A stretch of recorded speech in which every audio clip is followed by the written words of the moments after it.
Grand గాలా ఈ ఫిబ్రవరి 3న ఉదయం 10 గంటల నుండి మాదాపూర్ ఎన్ కన్వెన్షన్ లో. Tickets available on book my show Paytm. అందరికీ నమస్కారం. నా పేరు పసుపులేటి సందీప్ రాయల్, వైసీపీ నాయకులు, అనంతపురం జిల్లా. ఇటీవలే రాజకీయం పేరుతో ఆంధ్రప్రదేశ్లో విహారయాత్రలు చేస్తున్నటువంటి పొలిటికల్ టూరిస్ట్ పవన్ కళ్యాణ్ నిన్న భీమవరంలో మతిస్థిమితం కోల్పోయి నోటుకొచ్చినట్టు మాట్లాడుతున్నాడు. పవన్ కళ్యాణ్, ఫస్ట్ నువ్వేంటో, నీ స్థాయి ఏంటో ఒకటి తెలుసుకో. మా జగన్మోహన్ రెడ్డి గారి గురించి మాట్లాడే అర్హత నీకు లేదని కూడా మేము ఈరోజు నీకు హెచ్చరిస్తున్నాం. అంతేకాకుండా ఏదో మగాడు ఏదో అంటున్నావు. జగన్మోహన్ రెడ్డి గారు ఢిల్లీని ఢీకొట్టిన వ్యక్తి, అది గుర్తుపెట్టుకో. పవన్ కళ్యాణ్ పోటీ చేసిన మొదటిసారే ప్రతిపక్ష నాయకునిగా గెలిచిన వ్యక్తి, రెండోసారి ముఖ్యమంత్రిగా గెలిచిన వ్యక్తి, ఆంధ్రప్రదేశ్ని సంక్షేమం అభివృద్ధి కార్యక్రమాలతో ముందుకు నడిపిస్తున్న వ్యక్తి జగన్మోహన్ రెడ్డి గారు. అది తెలుసుకో పవన్ కళ్యాణ్. అంతేకాకుండా నువ్వేంటి, నువ్వు పోటీ చేసిన 2 చోట్ల ఓడిపోయిన వ్యక్తి నువ్వు.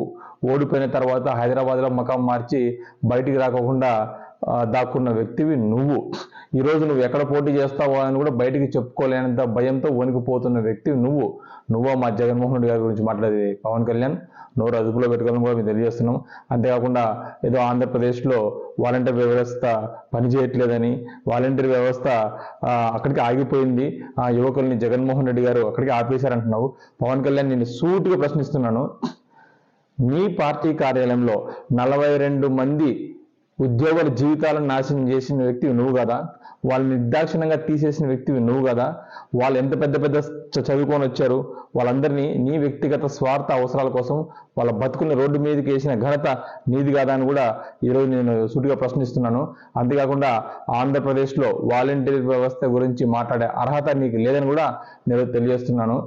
అంతేకాకుండా కులాల గురించి ఏంటయ్యా, కులాల గురించి నువ్వు మాట్లాడేది ఎప్పుడైనా? జగన్మోహన్ రెడ్డి గారు అన్ని కులాల గురించి అందరికీ న్యాయం జరగాలి, బీసీ ఎస్టీ మైనారిటీ అన్ని కులాలకి న్యాయం జరగాలని అన్ని రాజకీయ పదవుల్లో కానీ, పార్టీ పదవుల్లో కానీ, ప్రభుత్వ సంక్షేమ కార్యక్రమాల్లో కానీ అన్ని చోట్ల ఆయన అవకాశం కల్పిస్తున్నారు. నువ్వు కనీసం నీ పార్టీలో నువ్వు న్యాయం చేయలేవే.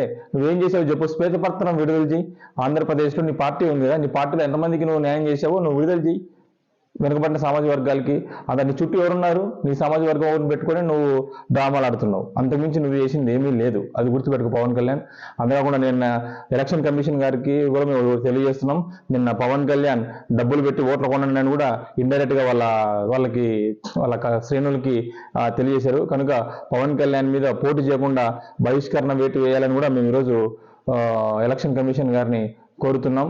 ముఖ్యంగా పవన్ కళ్యాణ్, నువ్వు టీడీపీ ఇంకా 10 పార్టీలు కలుపుకోనరా, ఇక్కడ ఎవరు భయపడేది లేదు. నిన్ను ఈసారి ఖచ్చితంగా ఎమ్మెల్యేగా కూడా నువ్వు గెలవలేవు. ఈ ఎన్నికలు నీకు లాస్ట్ అని కూడా మీరు తెలియజేస్తున్నాం.